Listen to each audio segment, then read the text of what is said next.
Given a choice ते थोडंसं traditional आणि तुम्ही काम केलेलं आहे इतक्या वर्तमानपत्रामध्ये त्याच्यामधला एखादा अनुभव नक्कीच ऐकायला आवडेल मला की लोकसत्ता होतं, तरुण भारत होतं. तरुण भारतमध्ये आल्यानंतर असं वाटायला लागलं का तुम्हाला? हा माझ्या मनात पडलेला नाही नाही प्रश्न नाही आहे नाही नाही, तरुण की भारताचा विषय नाही. मी तरुण भारतानंतर मी लोकसत्तात गेलो. मुळात असं आहे बरं. की मुळामध्ये माझी बॅकग्राऊंड ही विद्यार्थी परिषदेची.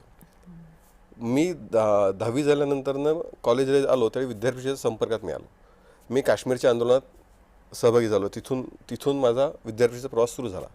आणि माझी जी आजची वैचारिक बैठक आहे किंवा हिंदुत्वाची बैठक आहे, ही वैचारिक बैठक ही तिथे पक्की झाली माझी. आणि स्वाभाविकपणे तिथे वैचारिक बैठक पक्की झाल्यानंतरनं एक प्रकारे आपल्याला एक विचारांची दिशा तर स्पष्ट होती, त्यामुळे भूमिका स्पष्ट होती. मी ज्या मीडियामध्ये काम करत होतो त्यावेळी गोपीनाथजींना एक त्यावेळी मीडिया पाहणारा एक तरुण कोणीतरी हवा होता. मग शरद कुलकर्णी, कदाचित आजच्या पिढीला माहिती नाहीत पण जुन्या पिढीला माहिती आहेत. शरद कुलकर्णी नावाचे भारतीय जनता पार्टीचे संघटन मंत्री होते, पूर्णवेळ कार्यकर्ते. त्यांची माझी भेट झाली. प्रकाश जावडेकर या विषयातलं मला नाव घेतलंच पाहिजे बरोबर. की त्यांनी मला आग्रहाने भारतीय जनता पार्टीमध्ये आणलं. आणि मग त्या सगळ्या भेटी सगळ्या होत राहिल्या. त्या भेटीतनं त्यातनं एक तरुण त्यांना सगळ्या याच्यामध्ये हवा होता.